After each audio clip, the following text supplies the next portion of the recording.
should we say they had a previous problem, or maybe they had pending issues? We all know that Will Smith do not joke with a wife and any of the family member. He loves and protects all of them.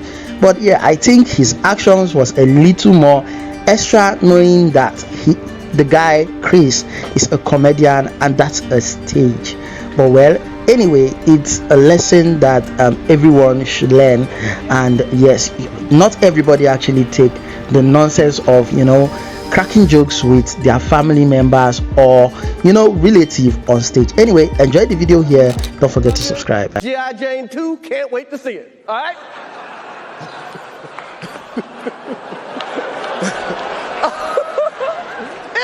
That was a nice one. Okay.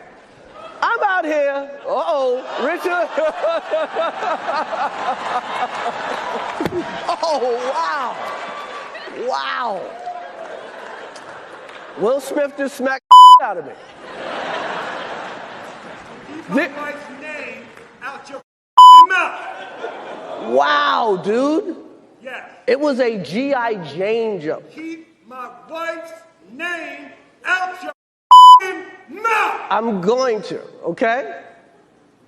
I want to apologize to the Academy. I want to apologize to all my fellow nominees. Love will make you do things. Being able to love and care for my mother and my family, my wife. I'm taking up too much time. Thank you for this honor. Thank you for this moment, and thank you on behalf of Richard and Oracene, the entire Williams family. Thank you. Hope the Academy invites me back. Thank you.